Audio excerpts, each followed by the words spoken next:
Ngaji itu udah ketentuan hukum Allah, kewajiban. Ya Rabbi bil Mustafa balligh maqasidana waghfir lana ma madha ya wasi'al karami ya Rabbi balligh maqasidana waghfir lana ma madha مولاي صل وسلم دائما أبدا على حبيبك خير الخلق كلهم يا ربي بالمصطفى بلغ مقاصدنا واغفر لنا ما مضى يا ربي هيئ لنا من أمرنا رشدا واجعل معونتك الحسنى لنا مددا يا ربي بلغ مقاصدنا واغفر لنا ما مضى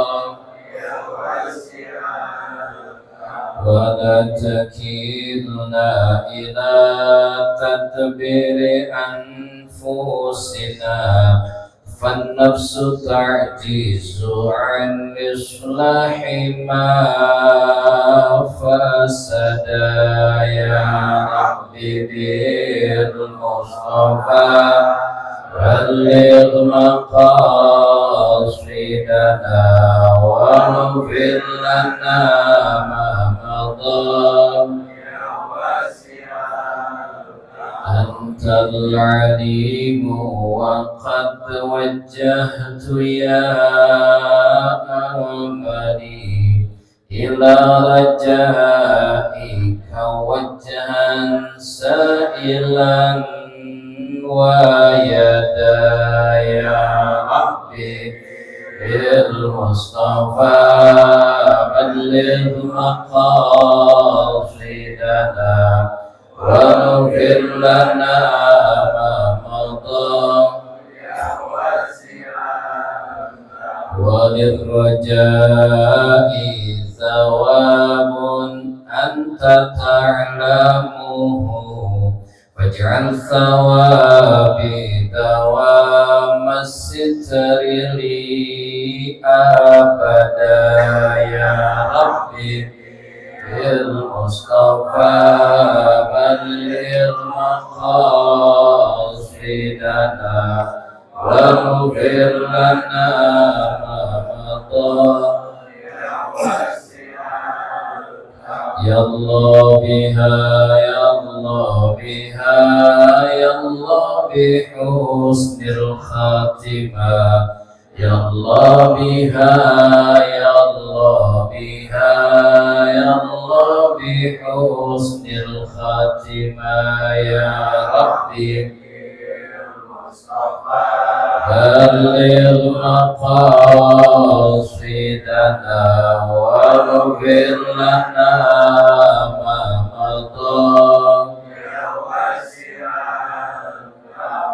اللهم صل وسلم وبارك عليه وعلى آله بسم الله والحمد لله الذي شرفنا على نعم الله والصلاة والسلام على رسول الله وعلى آله وصحبه ومن والاه اللهم صل وسلم على سيدنا محمد صاحب البشرى صلاة تباشرنا بها أهلنا وأولادنا وجميع مشايخنا ومعلمنا وطلبتنا وطالبتنا من يومنا هذا إلى يوم الآخرة اللهم صل وسلم على سيدنا محمد صاحب البشرى صلاة تبشرنا بها وأهلنا وأولادنا وجميع مشايخنا ومعلمينا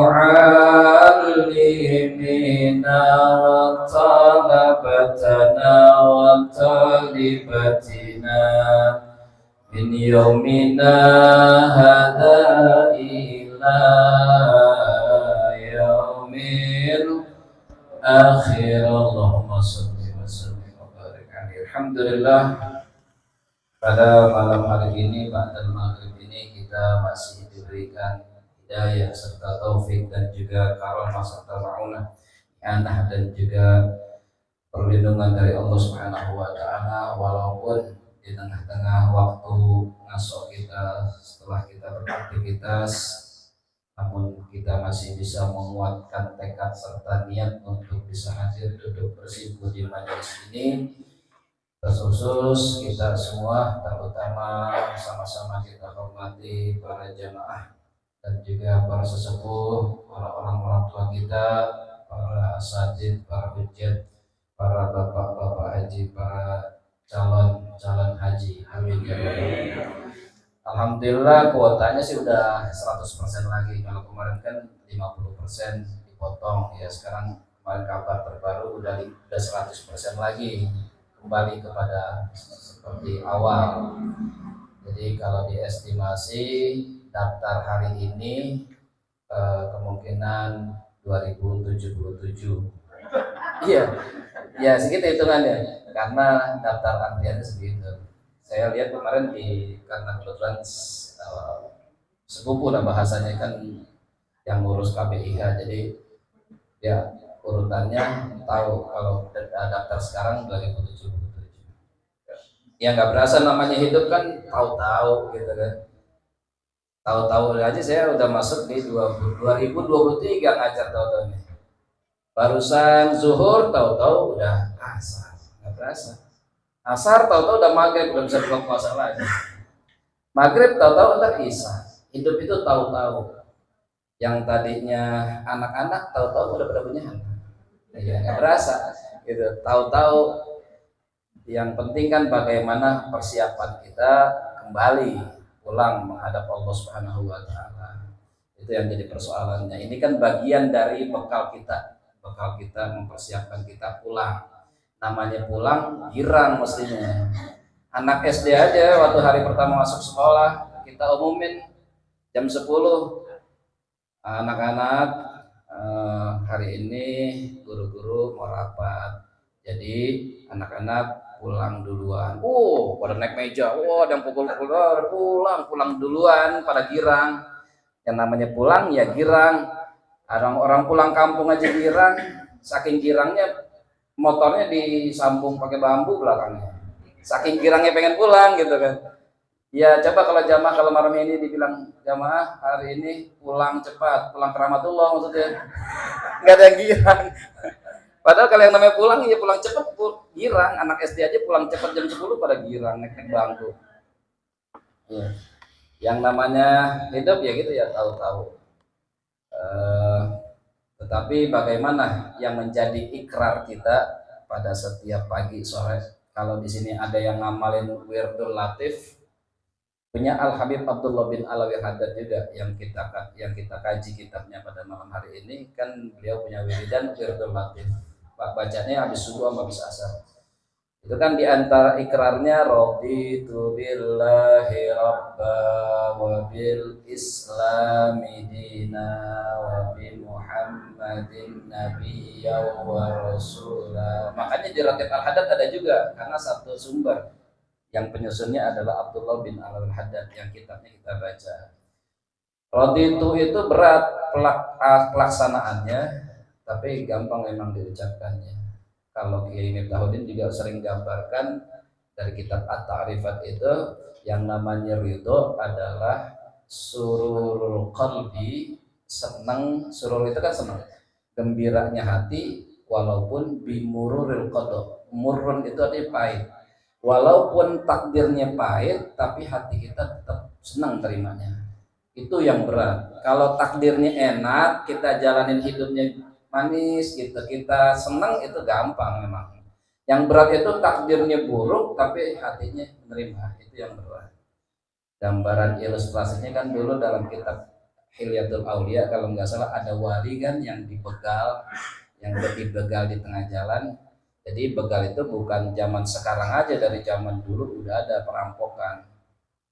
Wali ini dibegal kan, kendaraannya dirampas, kata perampok sini serahin gitu kan kendaraan. Dulu kan belum ada baby band, Mercy nggak ada, adanya kuda band.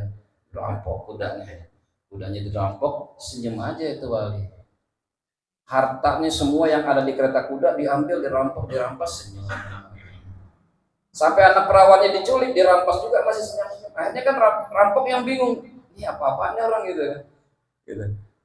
Tanya akhirnya, ini kendaraan ini rampok, senyum aja. Harta benda itu ambil, rampas, cengar-cengir aja tadi gitu. Anak perawan itu diculik masih senyum-senyum. Kenapa sih sebetulnya gitu. Apa kata wali ini? Dia hanya mengamalkan rodito itu. Saya sedang menikmati takdir Allah. Saya sedang menikmati takdir Allah. Tapi jangan diamalin kalau gitu. Model kita jangan diamalin. Ntar orang rumah, tetangga, apa segala macam lagi ngap-ngapan udah sekaratul maut, kata tetangga, panggil ambulan. Enggak, jangan. Saya sedang menikmati takdir Allah. Itu bukan kelas kita. Nabi Ibrahim kan begitu ya, Nabi Ibrahim. Roditunya itu luar biasa ketika vonisnya sudah diketuk palu sama Raja Namrud. Kan berhalanya kan hancur semua, berantakan. Disisain kan tinggal satu yang paling gede. Sidangnya nggak lama, nggak kayak Sambo. Langsung ketuk palu hari itu juga. Dipanggil saksi, nggak perlu saksi mau belakangan. Kita putuskan aja hari ini. Pokoknya gimana pun caranya Ibrahim harus vonis mati. Kan ditanya diskusinya, anta fa'alta bi alihatina ya Ibrahim. Ibrahim, lo yang rusakin berhala kita nih. Anta kan dia dalam Al-Qur'an diabadikan dialog itu. Anta fa'alta hada bi alihatina ya Ibrahim. Apakah engkau yang rusakin Tuhan-Tuhan kami wahai Ibrahim? Apa berantakan kayak begini? Gitu. Kata Ibrahim, Nabi Ibrahim alaihissalam, bal fa'alahum kabiruhum hada. Gitu. Nabi Ibrahim itu berusaha untuk tidak berdusta. Kalimatnya, yang hancurin berhala yang paling besar ini, gitu. Nunjuknya berhala, tapi yang lakukan ini, gitu maksudnya. Kan Nabi Ibrahim itu 2 kali kalau nggak salah kalimatnya seolah-olah kayak bohong, tapi nggak bohong. Nabi Ibrahim. Jadi pertama ketika bawa lagi gandeng istrinya, Raja Namrud itu punya kebiasaan unik, yaitu nggak boleh lihat bini orang cakep main culik aja. Ya kan Siti Sarah itu kan cantik, digandeng sama Nabi Ibrahim. Ditanya, Ibrahim itu siapa yang ente gandeng? Ini saudara saya. Kenapa? Kalau dia jawab istri, diambil, dirampas. Karena hobinya ngumpulin istri orang. Ya comot-comotin istri orang yang cakep-cakep diambil. Gitu. Dia bilang, ini saudara saya. Bohong nggak Ibrahim saat itu? Enggak. Karena apa? Benar saudaranya, saudara seiman. Bahkan saudara seiman lebih kuat daripada saudara-saudara. Ya, saudara-saudara nggak kuat. Kalau saudara-saudara, bapaknya kafir, anaknya muslim, putus. Udah, nggak dapat warisan lagi, hukum-hukum itu nggak berlaku lagi. Tapi kalau saudara seiman, lebih kuat. Nah, begitu divonis, sekarang hukuman mati buat Ibrahim. Kumpulin kayu bakar semua, satu kampung, satu karet tension udah ngumpulin semuanya kan, wah banyak, sampai segunung tingginya. Nah, 2 riwayat kalau jamaah pernah dengar 2 riwayat ini dua-duanya betul. Karena apa? Karena ada mimbabi amanatil ilmi yang harus disampaikan di situ. Kalau saudara atau jamaah-jamaah pernah dengar Nabi Ibrahim diikat dulu baru ditumpukin kayu bakar, itu ada juga riwayatnya betul. Dan yang cenderung Israiliyat yang pernah juga saya sampaikan di majelis ini, Orang kampung udah bikin kayu bakar setepuk gunung, kemudian dibakar, orang-orang kampung akhirnya bingung. Mau dilemparin nggak nyampe, mau dianterin ikut angus kebakar, akhirnya mereka cari cara, yaitu bikin alat namanya manzanit. Manzanit itu kayak jepretan. Nabi Ibrahim ditarik jepretan, ditarik orang sekampung, dilempar. Begitu mental, yang paling repot siapa? Malaikat Jibril. Kata malaikat Jibril, ya Ibrahim, alaka hajatun minni. Tapi sebelumnya malaikat Jibril udah WA seluruh malaikat. Udah di WA-in. Malaikat yang jaga bumi, kalau seandainya Allah memerintahkan untuk belah bumi, telan itu api. Telan ya, siap 86. Udah siap itu. Malaikat yang jaga bumi udah siap. Telepon lagi, video call sama malaikat Mikail. Malaikat Mikail, kalau Allah perintahkan untuk turunkan hujan, padamkan itu api, padamkan. Ya siap, udah pada siap semua. Siap jenderal. Wah, jenderal Sambo. Itu kan perintahnya begitu kan kalau kita lihat. Pokoknya udah pada siap semua. Tapi begitu Nabi Ibrahim udah mau jempur ke api, perintah belum turun. Turun tangan akhirnya. Malaikat Jibril, alaka hajatun minni Ibrahim, kamu mau punya hajat nggak sama saya? Mau minta tolong nggak? Bahasanya gitu, bahasa kita mau minta tolong nggak sama saya? Tapi apa kata Nabi? Fa'idha minka fala. Ya Jibril, kalau saya minta sama anda, karena cuma makhluk biasa, enggak. Fa'idha minallah, kalau seandainya saya minta tolong sama Allah, fana'am. Iya, saya hanya minta tolong kepada Allah. Udah balik lagi malaikat Jibril, parkir lagi. Apa yang disebutkan doanya yang kita baca juga di ratib al-atas. Apa bacaan Nabi Ibrahim begitu lagi menyentuh api? Hasbunallah ni'mal wakil, ni'mal maula wa ni'man nasir. Hasbunallah wa ni'mal wakil, ni'mal maula wa ni'man nasir. Itu bilang sampai sebegitu Nabi Ibrahim. Udah ridho aja udah sama Allah. Hanya Allah hasbunallah wa ni'mal wakil. Hanya Allah sebagai wakilku, sebagai penolongku. Wa ni'man nasir. Allah hanya Allah yang sebagai penolongku. Akhirnya baru begitu Nabi Ibrahim baca doa itu, perintah Allah turun. Ya nar, wahai api, kuni jadilah kamu bardan, jadilah kamu dingin.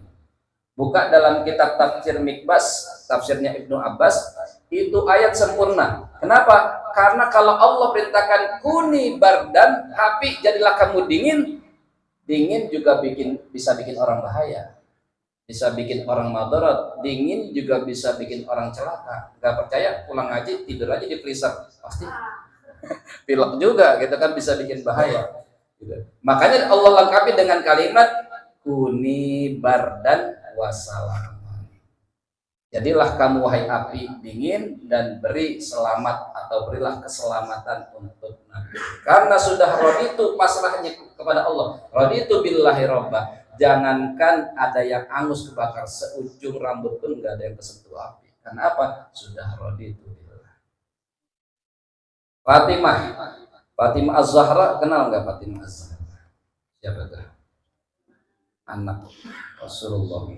Kenal banget sih enggak, karena kita nggak kenalan di IG atau di Facebook. Jadi nggak kenal banget, tapi tahu lah sejarahnya minimal gitu. Anak Rasulullah dipesenin sama emaknya waktu itu Khadijah al-Kubra.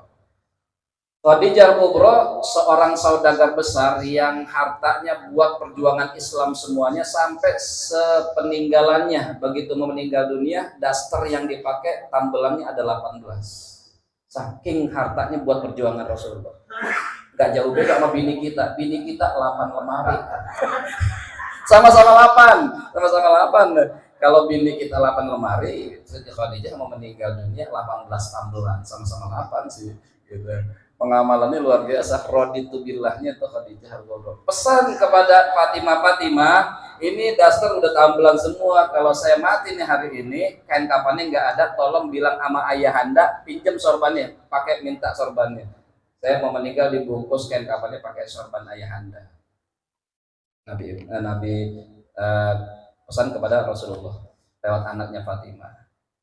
Kedengeran sama malaikat Jibril langsung kirimin pakai JNE saat itu. Kirimin, bawa 5 setel kain kafan.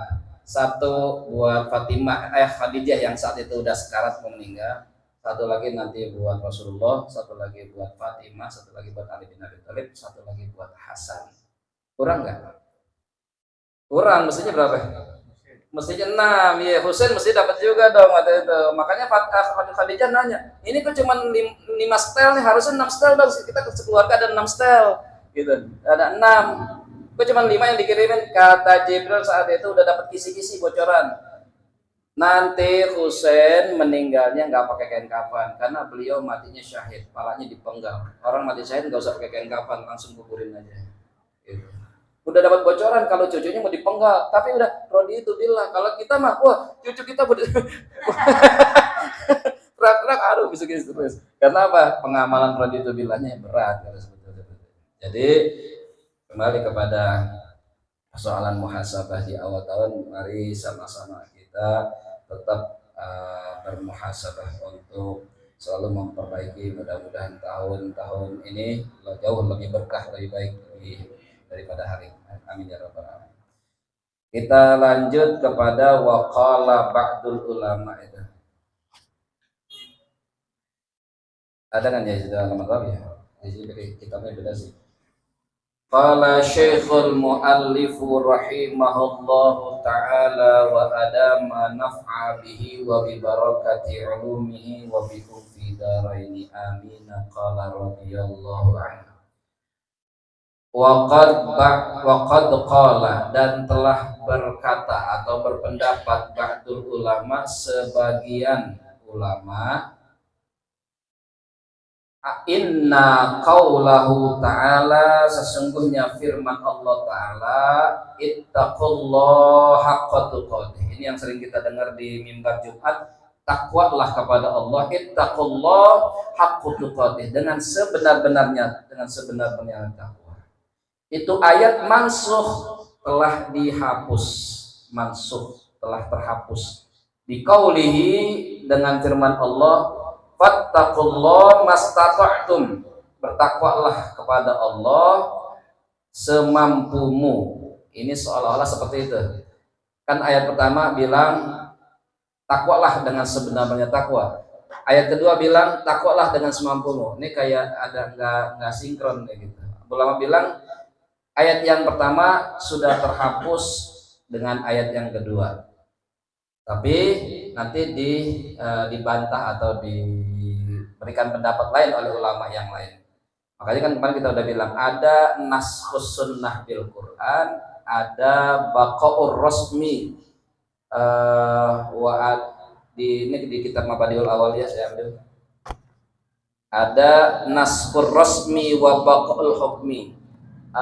Ayatnya sudah terhapus tapi hukumnya masih ada. Tapi yang paling terkenal adalah naskhus sunnah. Di sunnah ini sering kita dengar hadisnya. Kata Rasulullah kan, kuntu nahaitukum an ziyaratul qabri. Dulu saya pernah melarang kalian untuk ziarah kubur. Tapi hadis itu mansuh, dihapus hukumnya dengan kata-kata setelahnya. Apa kata Rasul? Fazuruha, maka ziarahlah. Itu kan hadisnya begitu. Kuntu nahaitukum an ziyaratul qabri fazuruha. Dulu saya pernah melarang kalian untuk berziarah kubur, tapi sekarang ziarahlah. Kalau dalam istilah ilmu usul fiqh ada al-amru ba'dan nahyi yufidul ibaha. Ada perintah setelah larangan, berarti itu kebolehan. Kenapa dulu dilarang? Karena hukumnya atau persoalan sudah mulai bergeser, sudah mulai akidahnya berubah, minta kepada kuburan dan lain sebagainya. Tapi sekarang kata Rasulullah fazurha, sekarang ziarahlah. Itu diantara ada hukum nasikh mansuh seperti itu. Wa qala ba'duhum, dan berkata atau berpendapat sebagian ulama, al ayatus tsaniyah, mana ayat yang kedua? Fattaqullaha mastata'tum itu. At-Taghabun ayat 61, kan tadi Allah berfirman, fattaqullaha mastata'tum, Bertakwalah kepada Allah semampumu atau sebisamu, semampumu. Itu kata ulama. Ayat yang kedua tadi itu mubayyinatun, itu menjelaskan bukan menghapus. Itu kata ulama yang sebagian lagi. Lil murad, pada maksud atau tujuan minal ayatil ula, dia menerangkan hanya menjelaskan ayat yang pertama. La nasihata lahu, la nasihatun laha, la nasihatun laha. Bukan menghapus tapi hanya menjelaskan. Gitu. Dan ini wahada huwa shawabu, dan ini yang paling betul pendapatnya kata sebagian ulama, insya Allah. Gitu. Jadi bukan menghapus tapi menjelaskan. Kan ada ayat tadi, kalau bertakwalah kepada Allah dengan sebenar-benarnya takwa. Karena keterbatasan manusia, maka ayatnya ada yang menyebutkan fattaqullah mastata'tum, bertakwalah kepada Allah semampumu. Itu hanya menjelaskan, bukan menghapus, kata ulama. Dan ini yang paling betul. Wa innallaha ta'ala, karena sesungguhnya Allah ta'ala lahul hamdu, dan segala puji bagi Allah. La yukallifu nafsan illa wus'aha. Allah tidak membebani nafsan kepada seseorang illa kecuali wus'aha, apa yang dia sanggupi atau sesuai dengan kemampuan. Sebetulnya mah hukum semuanya, apa yang kita jalankan syariat sesuai dengan kemampuan. Kalau bahasa orang pabrik mah udah emang setelannya udah pas begitu. Allah yang menciptakan manusia udah tahu, karena Allah yang bikin udah tahu nih kemampuannya segini-segini. Kayak dulu Kiai Sukron mengibaratkan atau menganalogikan dengan mobil. Jadi kalau Toyota bikin mobil gitu, dia udah tahu ini kapasitasnya berapa, kecepatannya berapa, udah kemampuannya berapa, jangan lebih dari ini. Jadi manusia juga begitu, sudah diukur kemampuannya. Makanya ayatnya la yukallifullahu nafsan, Allah tidak akan membebani. Ngaji itu udah ketentuan hukum Allah, kewajiban. Kalau ada yang bilang nggak sanggup, bukan berarti ngajinya yang berat, karena kemampuannya itu yang mungkin kurang dimaksimalkan. Karena yang namanya al-jannatu khuffat bil makarih, surga itu selalu dikelilingi sama yang gak enak gitu. Apa? Kaget. Ya, jadi kalau surga itu kayak begini, dikelilingi sama yang gak enak, kan enakan melonjor sekarang gitu. Enakan melonjor, nonton sinetron, apa itu, kita main lato-lato kan gitu. Makanya suara-suara ngaji sekarang udah kalah sama suara lato-lato. Dulu mah di pojokan-pojokan musola ada yang lagi pada baca sholawatan, ada yang lagi baca tadarusan, ada yang lagi pada ngaji. Sekarang tek. Udah kalah gitu sama suara gitu. Karena apa? Karena berat kayaknya ngelangkah ngaji itu kayak begini aja. Kaki kita udah kayak diikat sama apa aja, berat. Kan dulu pernah saya sampaikan juga, setan sudah ngasih bocoran waktu itu kan.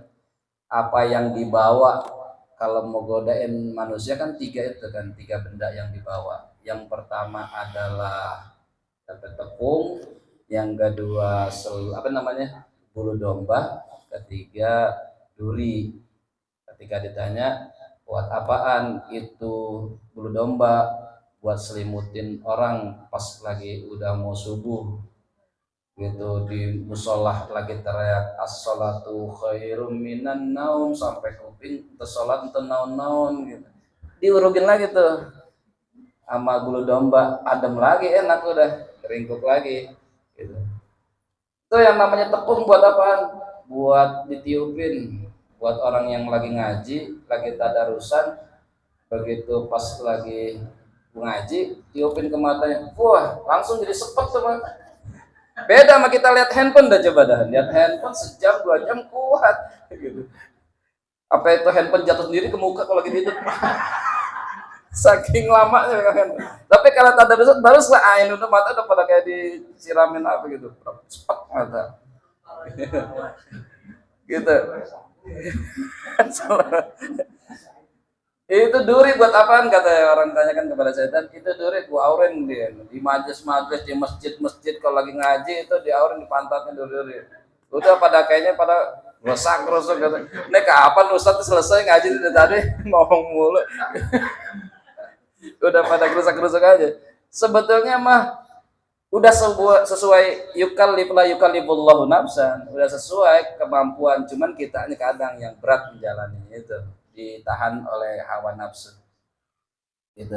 Makanya hawa nafsu itu kan makhluk yang paling bandel kan, ketika diciptain aja berapa kali berapa tahun diceburin ke api, kan ditanya sama Allah, man anta, apa kata hawa nafsu, ana wa anta gitu.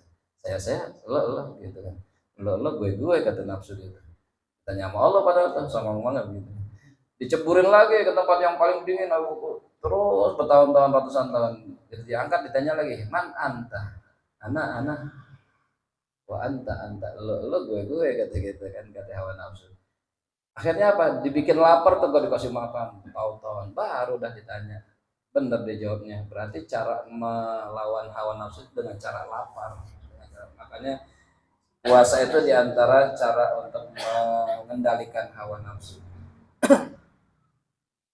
Itu kata Allah, la yukallifu nafsan illa wus'aha. Wa in kana dzalika, meskipun lahu Allah, bagi Allah, lahu lanya itu bagi, hunya kepada Allah, wa in kana lahu, meskipun bagi Allah, zalika membabani seseorang itu, lau aradahu, kalau dia mau, wa amara bihi, dan Allah perintahkan kepada orang tersebut, bisa aja.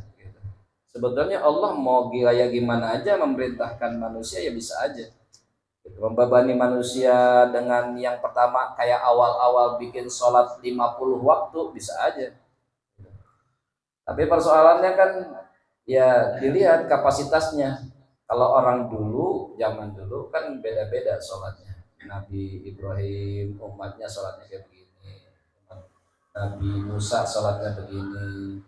Makanya dari riwayat yang Nabi Daud kalau nggak salah, misalnya sholatnya meninggal dalam keadaan berdiri, karena sholatnya berdiri doang gitu. Kalau umat Nabi Muhammad udah ditakar emang kemampuannya gitu. Ini umatnya kecil-kecil, udah 5 waktu aja udah dikasih, walaupun diskenariokan 50 waktu, 50 waktu pada awalnya, itu yang kita abadikan dalam kisah Isra wal Mi'raj. Bukan berarti Allah nggak tahu kemampuannya 5 waktu dibikin 50 dulu, bukan.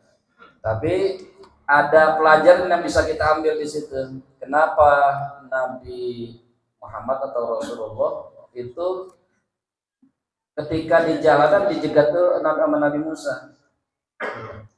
Bukan berarti keutamaan Rasulullah di bawah Nabi Musa, bukan. Ini kan juga banyak yang protes, ini seolah-olah kayak Nabi Muhammad nurut banget sama Nabi Musa. Apa Nabi Muhammad di bawah apa Rasulullah kemampuannya atau keutamaannya, bukan. Tapi di situ ada pelajaran juga yang bisa diambil. Kayak rukun iman.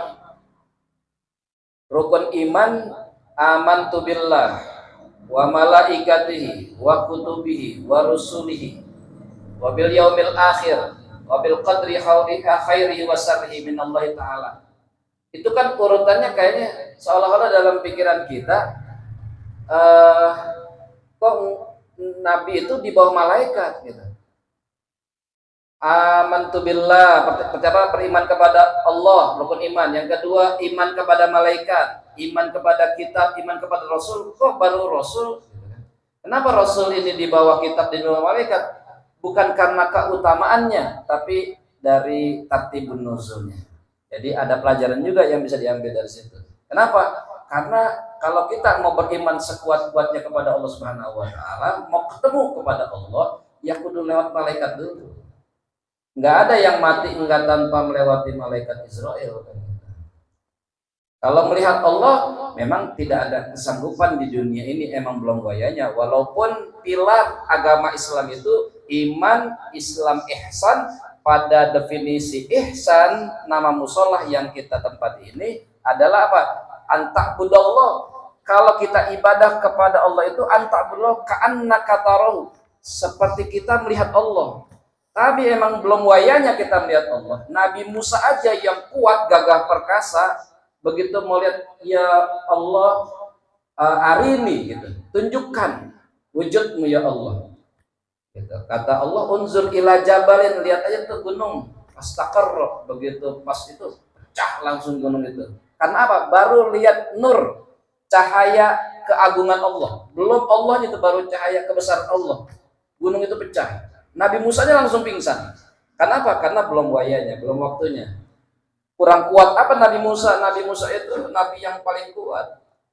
Dulu kan pernah ada orang ngantri air.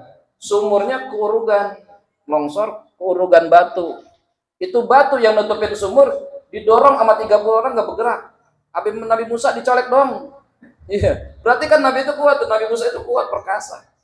Tapi melihat cahaya keagungan Allah lewat Jabal Tursinah itu pingsan Nabi Musa. Kenapa? Karena belum wayanya, belum waktunya. Tapi entar di akhirat kalimat ayat yang kita baca setiap malam Jumat, salamun qaulam mir rabbir rahim, itu adalah kalimat sambutan pertama yang disampaikan oleh Allah Subhanahu wa taala ketika kita masuk surga, insyaallah, amin ya rabbal alamin. Itu Allah bilang salamun qaulam mir rabbir rahim, bahasa orang Karatensen, welcome to the paradise, gitu kan. Mas, silakan, selamat datang di surga, gitu kan. Nah, di situ kita melihat Allah, fanasiyahum, mereka semua pada lupa na'imal jannah. Saking nikmatnya, saking indahnya melihat Allah, sampai lupa tuh semua kenikmatan surga. Berarti tidak ada kenikmatan yang paling nikmat di surga nanti melihat kecuali nikmat Allah, melihat Allah Subhanahu wa taala. Itu. Jadi kalau mau ketemu Allah pada tingkatan rukun imannya harus ketemu malaikat dulu. Siapapun itu, kullu nafsin, semua orang yang bernyawa pasti ketemu malaikat Israel. Walaupun sehari ini mungkin ada 3 kali atau ada 3 orang yang meninggal bersamaan, ya bukan berarti kerepotan malaikat Israel untuk mencabut nyawanya. Emang sudah tugasnya begitu. Misalnya gitu kan. Karena harus ketemu, setiap yang meninggal itu harus ketemu. Ya kita juga bakalan pasti ketemu. Mudah-mudahan Allah gampangkan kita punya urusan. Makanya kita doakan di akhir itu kan, ya Allah biha, ya Allah biha, ya Allah biha husnil khatimah. Biar meninggalnya gampang, meninggalnya baik, meninggalnya dalam keadaan ibadah. Kenapa? Karena malaikat Israel aja yang kita kenal julukannya apa? Hatimul ladzat wa qati'us sahwat. Malaikat Israel itu julukannya adalah makhluk yang memutuskan qati'us sahwat, yang memutuskan sahwat. Wa hatimul ladzat, yang memutuskan rasa keenakan kita. Walaupun dikata di depan matanya udah ada mie ayam, bakso, dia yang di depan banget gitu. Tapi udah ngeliat muka malaikat Israel, udah nggak enak lagi tuh. Dikata di depan mata udah ada kopi Turki sama Krakatau. Tapi begitu mau dihisap ada malaikat Israel, udah nggak gurih lagi. Wa hatimul ladzat qati'us syahwat, memutuskan syahwat. Walaupun dikata tadi baru akad nikah, ntar malam mau pengantin baru, begitu mau masuk kamar, ada malaikat Israel. Udah nggak enak lagi. malam tahun baru lagi. Namanya malam tahun baru, ada yang bakar-bakar, ada yang sebetulnya yang paling haram kalau tahun baru itu masuk kamar, nggak boleh. Ngerti keluar kamar udah ganti tahun. Masuk kamar 2022, begitu keluar kamar udah 2023. Setahun dalam kamar. Kita tetap dengan satu baris lagi deh. Kenapa li'anna lahu ayyaf'ala fi mulkihi wa sultanihi mayyasha, karena bagi Allah itu ayyaf'ala dapat berbuat fi mulkihi dalam keagungannya atau kerajaannya, wa sultanihi dan kekuasaannya itu mayyasha, apa yang ia kehendaki. Terserah Allah gitu kan. Allah mau bikin kemampuan kita 1000 kilobyte atau 1 megabyte, kemudian Allah bebani kita dengan file di atas 1 megabyte, terserah Allah. Tapi kan Allah adil, kemampuan kita cuma 1 megabyte, 1 MB, dikasih file memorinya nggak lebih dari itu. Di kemampuan kita, ya emang udah setelannya, udah setelan ibadah dah gitu. Allah udah ukur gitu. Pala kita aja udah Allah setel, bisanya nengok kanan kiri doang, nggak bisa muter. Untuk apa? Untuk salam kan? Wassalam, assalamualaikum warahmatullahi. Emang udah susunan sholat. Kenapa tangan ini bisa nekuknya ke depan doang? Karena emang udah setelan badan kita, setelan sholat. Kenapa ke belakang nggak bisa? Repot kalau takbir. Oh. Kenapa di badan ini tulangnya sampai sini kan gitu? Allah bikin emang setelan sholat. Di sini kan di pas sudut sini nggak ada tulang, ini nggak ada tulang. Beda sama belakang, kalau belakang tulang semua. Kenapa? Oh, ini susunan sholat buat ruku. Kalau rukunya enak, begitu ruku kan enak karena nggak ada tulang, bisa ruku. Keren. Allahu Akbar. Coba kalau bayangin tulang semua, begitu ruku, Allahu Akbar, bertak. Pada patah tulangnya. Sami Allahu liman hamidah udah tegak, enak. Ada tulangnya di belakang yang jagain. Sami Allahu liman hamidah, enak. Tegak kita berdirinya. Tapi kalau tulangnya ada di depan, di belakang nggak ada tulang, sami Allah gue joprak semua. Emang udah setelah Allah itu mah gitu. Walakinnahu subhanahu qad khaffafa. Ini dia. Walakin akan tetapi Allah Subhanahu wa ta'ala qad khaffafa, telah membuat kemudahan, meringankan, wa yassara, dan memudahkan, kama qala Allah taala, seperti firman Allah, yuridullahu ayyukhiffa, Allah menginginkan untuk memudahkan ankum, wa khuliqal insana dha'ifa, karena Allah menciptakan manusia itu dha'ifa, dalam keadaan lemah. Yuridullahu bikumul yusra wa la yuridu bikumul usra, Allah menginginkan satu kemudahan dan tidak menginginkan kesulitan. Wallahu a'lam bishawab. Mari sama-sama kita berdoa memohon kepada Allah Subhanahu wa taala, mudah-mudahan kita yang hadir di sini selalu mendapatkan kemudahan dalam menunaikan ibadah, menjalankan kewajiban, dan juga beribadah kepada Allah, sehingga ibadah-ibadah yang kita jalani bisa menghantarkan kita sampai akhir hayat kita bisa meninggal dalam keadaan ibadah. Amin ya rabbal alamin. Ala hadhihi niyyah wa likulli niyyatin shalihah wa ila ma nawayna wa ila ma nawa bi asnafina shalih wa ila hadratin nabiyil mustafa Muhammadin sallallahu alaihi wasallam bisirril qabulil fatihah. A'udzu billahi minasy syaithanir rajim. Bismillahirrahmanirrahim. Alhamdulillahi rabbil alamin, arrahmanir rahim, maliki yaumiddin, iyyaka na'budu wa iyyaka nasta'in, ihdinas siratal mustaqim, shiratal ladzina an'amta 'alaihim ghairil maghdubi 'alaihim waladdallin. Amin. Allahumma bihaqqil fatihah bismil fatihah bi anna Allah yaghfiru dzunub wa yasma'u 'uyub wa yuhsinul matlub wa yarda 'anna al-habibul mahbub. Ya Barjalam, Ya Masyifulam, Ya Mali Abdi, Ya Birham da'wahum fiha subhanakallahumma wa tahiyyatuhum fiha salam wa akhiru da'wana wa da'wahum alhamdulillahi rabbil alamin. Ya Rabbana ta'arafna bi annana qatarafna wa annana asrafna 'ala asrafna Atub alaina tauba tansil kulla hauba wastur lana al-awrati wa aminil lawati waghfir li walidina rabbi wa mauludina wal ahli wal ikhwani wasairil khillani wa kulli bi mahabba aw jiratin aw sahba wal muslimina ajma' amin rabbi asma' badra wa judan manna la biktisabim minna bil mustafa rasuli صلى وسلم ربي عليه عد الحبيب والصحبي عداد قرص الصحب والحمد لله في في البدء والتناهي سبحانك اللهم وبحمدك أشهد أن لا إله إلا أنت أستغفرك وأتوب إليك والحمد لله رب العالمين.